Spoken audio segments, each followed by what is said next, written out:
Assalamualaikum warahmatullahi wabarakatuh. Hari ini di pertemuan kelima, kelas ekonomi manajerial, kita akan membahas mengenai elastisitas permintaan. Sensitivitas permintaan. Dalam keputusan manajerial, perusahaan harus mengetahui sejauh mana permintaan itu peka terhadap faktor-faktor yang mendasari fungsi permintaan. Salah satu ukuran dalam pengambilan keputusan manajerial itu adalah elastisitas. Elastisitas merupakan kepekaan respon dari variabel Y terhadap perubahan variabel X. Intinya, elastisitas ini merupakan ukuran kepekaan atau respon kuantitas yang diminta pada saat terjadi perubahan atas harga ataupun faktor lainnya yang dapat mempengaruhi kuantitas yang diminta. Elastisitas dibagi menjadi 3, elastisitas permintaan terhadap harga, elastisitas permintaan silang terhadap harga, dan elastisitas permintaan terhadap pendapatan. Fungsi permintaan linear, di sini ada fungsi baru atau fungsi persamaan linear, Qx sama dengan A0 ditambah A1 dikali Px ditambah A2 dikali N ditambah A3 dikali I ditambah A4 dikali Py dan ditambah A5 dikali T. Ada slope di mana delta Qx per delta Px sama dengan A1. Slope ini muncul karena ada Qx dan Px. Di sini ada garis Px dan Qx dinamakan atau sama dengan A1. Elastisitas permintaan terhadap harga, yaitu mengukur kepekaan jumlah yang diminta terhadap perubahan harga. Asumsinya adalah nilai varian lain itu bersifat konstan. Konsep dasar perhitungan elastisitas permintaan, pada dasarnya koefisien itu dapat dihitung dengan dua cara, titik dan busur. Kita masuk ke cara pertama, yaitu adalah titik. Elastisitas permintaan titik terhadap harga, di mana rumusnya adalah EP sama dengan delta Q per Q per delta P per P, atau sama dengan delta Q per delta P dikali P per Q. Di sini bisa kita lihat bahwa delta Q per delta P sama dengan A1 atau slope-nya di sini adalah A1.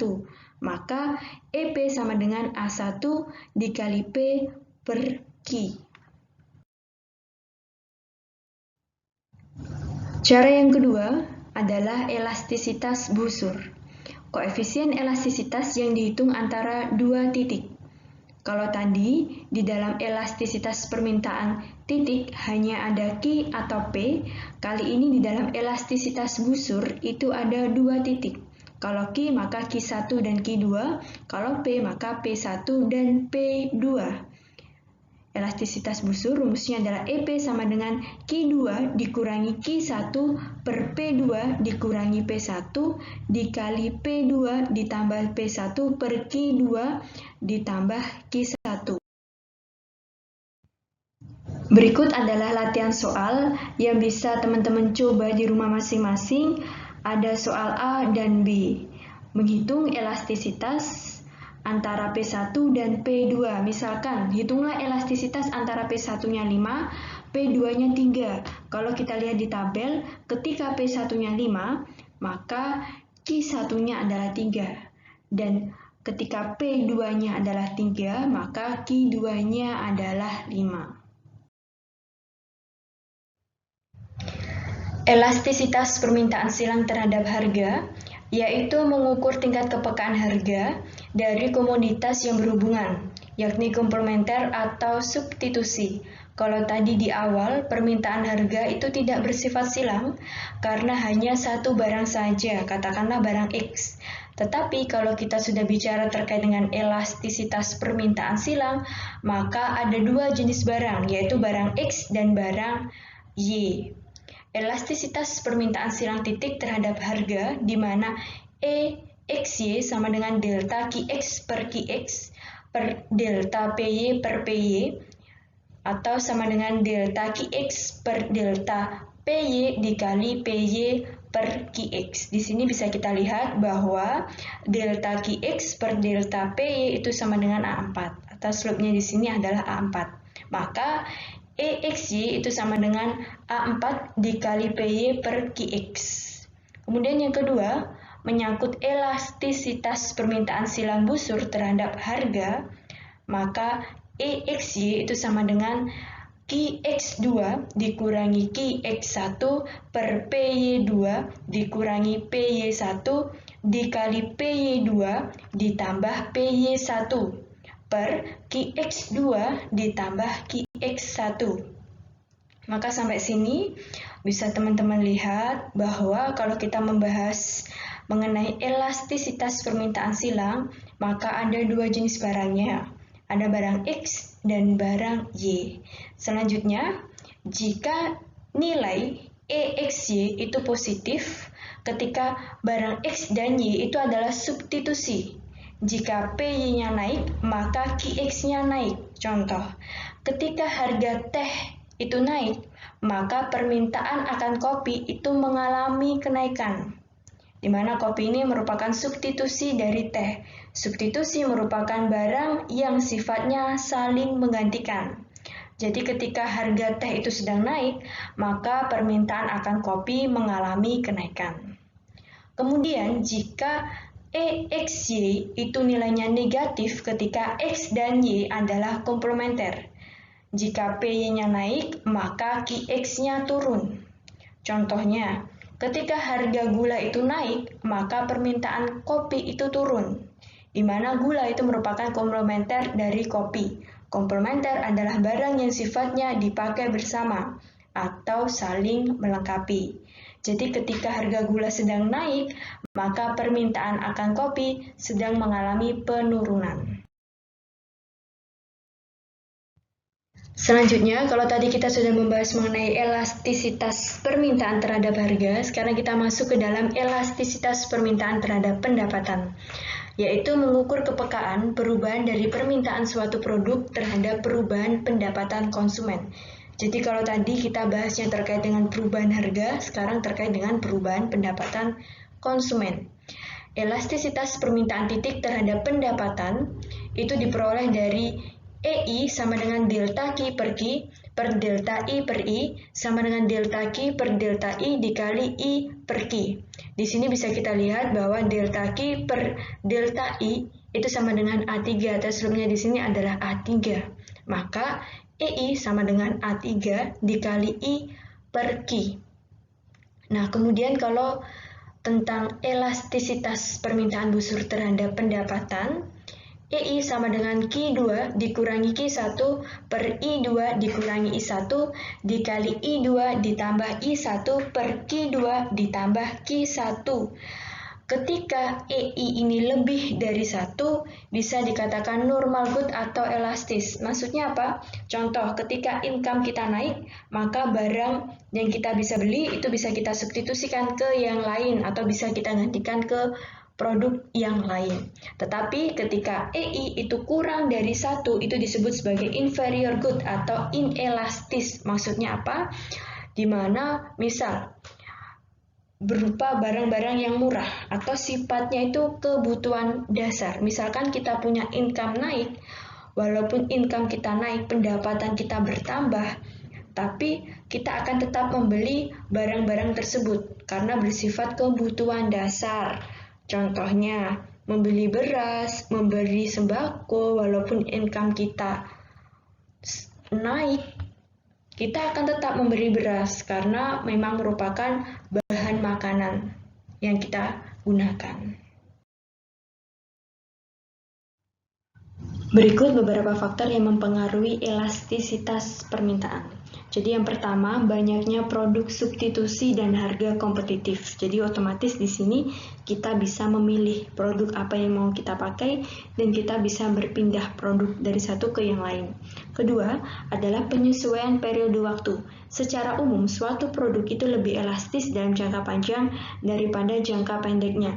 Jadi ketika barang itu sifatnya jangka panjang, maka kita memiliki banyak opsi atau banyak substitusi yang bisa kita pilih. Dan kita tidak hanya fokus ke satu barang.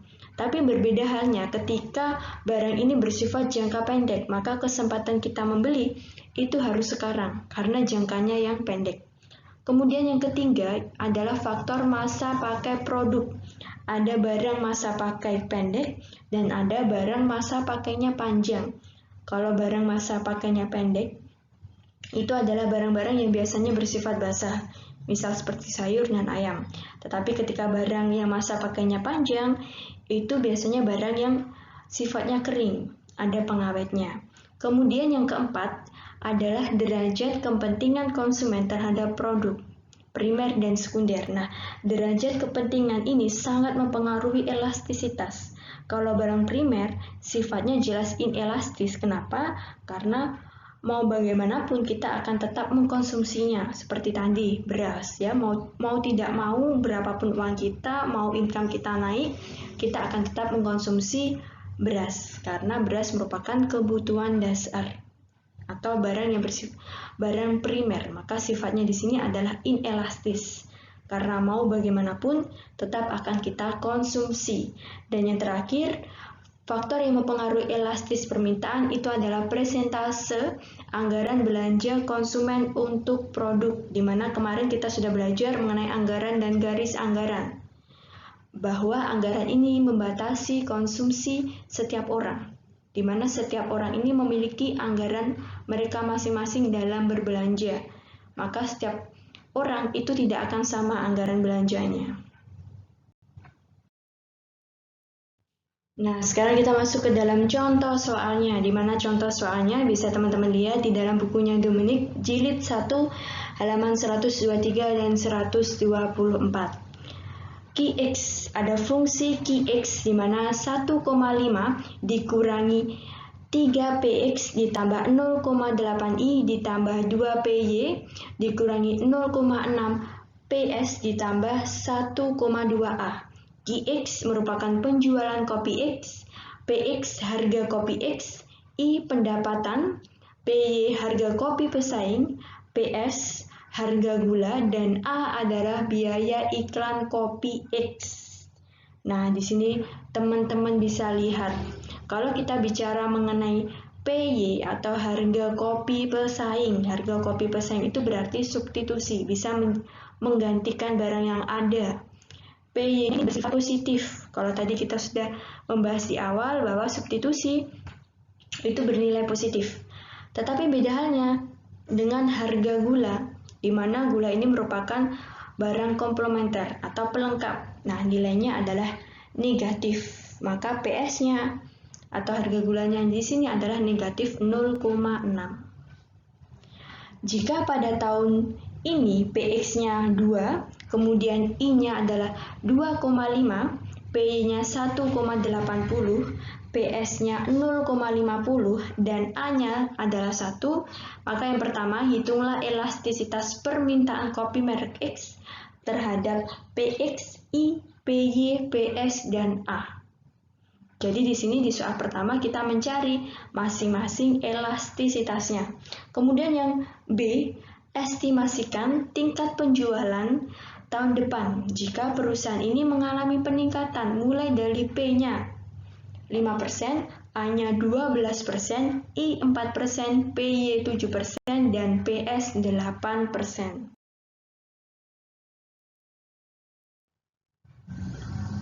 Masuk ke dalam penyelesaian soalnya, kita masukkan tadi di fungsi Qx, kita masukkan nilai PX, nilai I, nilai PY, PS, dan A. Nilai-nilai ini sudah diketahui di dalam soal.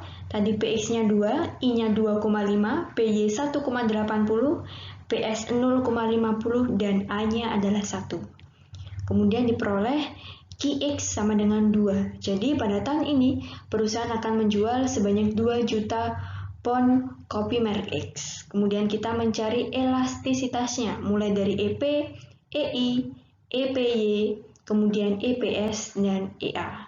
Di mana intinya sama, rumusnya adalah kita mencari slope-nya, kemudian dikali, kalau mencari P maka dikali PX per Q. Kita menuju ke EP, elastisitas P-nya. A dikali PX per Q, maka A-nya di sini adalah min 3, atau slope-nya adalah min 3. Diperoleh dari mana? Konstanta yang ada di depan variabelnya. Kalau kita bicara mengenai PX, maka sesuai angka yang ada di fungsi Qx di mana ada min 3px. Maka konstanta di depan variabelnya itu adalah min 3. Maka A-nya adalah min 3 dikali dengan 2, px-nya adalah 2, dibagi Q-nya adalah 2, sama dengan min 3. Berikut juga sama ketika kita mencari EI, di mana A-nya itu adalah 0,8, diperoleh dari mana? Kita lihat di fungsi Qx, di mana 0,8i, maka A-nya adalah 0,8 dikali 2,5 dibagi 2. 2,5 itu adalah I yang diketahui di dalam soal, di mana I-nya adalah 2,5. Kemudian ketika kita mencari EPY, juga sama halnya ketika kita mencari EP dan EI. EPY diperoleh dari 2 dikali 1,8 dibagi 2. 2 dari mana? Dari 2PY. Maka A-nya adalah 2, kemudian 1,8 itu adalah PY yang sudah diketahui di dalam soal. Dan dibagi 2 itu adalah Q-nya. Diperoleh 1,8. Dan berikut pula dengan perhitungan EPS dan EA-nya. Jadi kalau kita bicara mengenai A, atas slope-nya itu merupakan konstanta yang ada di depan variabelnya. Ketika kita mencari EP, maka konstanta yang di depan variabel Px adalah min 3, kalau I ya 0,8, ketika mencari PY maka A-nya adalah 2, ketika mencari EPS maka A-nya adalah min 0,6, dan ketika kita mencari EA maka A-nya adalah 1,2. Kalau tadi kita sudah menghitung terkait dengan elastisitas mulai dari Px, I, Py, Ps, dan A. Sekarang kita masuk ke dalam soal yang kedua, yaitu adalah menghitung estimasi penjualan tahun depan jika perusahaan itu mengalami peningkatan atau ingin meningkatkan, mulai dari peningkatan P-nya, A, I, Py, dan Ps-nya. Nah, estimasi permintaan atau perubahan permintaan itu dapat dihitung melalui Q estimasi sama dengan Q saat ini ditambah dengan Q perubahan oleh harga, oleh pendapatan, dan lain-lain. Di mana tadi ada perubahan peningkatan P-nya sebesar 5%, A-nya 12%, kemudian I-nya 4%, P-nya 7%, dan PS-nya 8%. Nah, selanjutnya kita langsung masuk ke penyelesaian soalnya. Penyelesaian soal dalam mencari Q estimasi sama dengan Q saat ini ditambah Q perubahan oleh pendapatan, harga, dan yang lain-lain. Sudah diketahui di dalam soal, yang mengalami perubahan itu adalah Px, I, Py, Ps, dan A. Kita langsung masukkan angkanya, di mana Qx atau Q saat ini adalah 2, yang sudah kita cari di awal tadi. Kemudian perubahan atau delta Px per Px 5%, I 4%, Py 7%, Ps 8%, dan A 12%. Kita kalikan dengan elastisitas yang juga kita sudah cari di awal tadi, di mana EP itu min 3, EI 1, EXY 1,8, EXS itu min 0,15, dan EA adalah 0,6. Dan diperoleh nilai sebesar 2,152 atau 2.152.000 pounds. Nah, dari sini teman-teman tadi bisa menganalisa bahwa di awal, di perhitungan awal kita mendapatkan Qx itu 2. Pada tahun ini tuh perusahaan akan menjual sebesar 2 juta pound kopi merek X.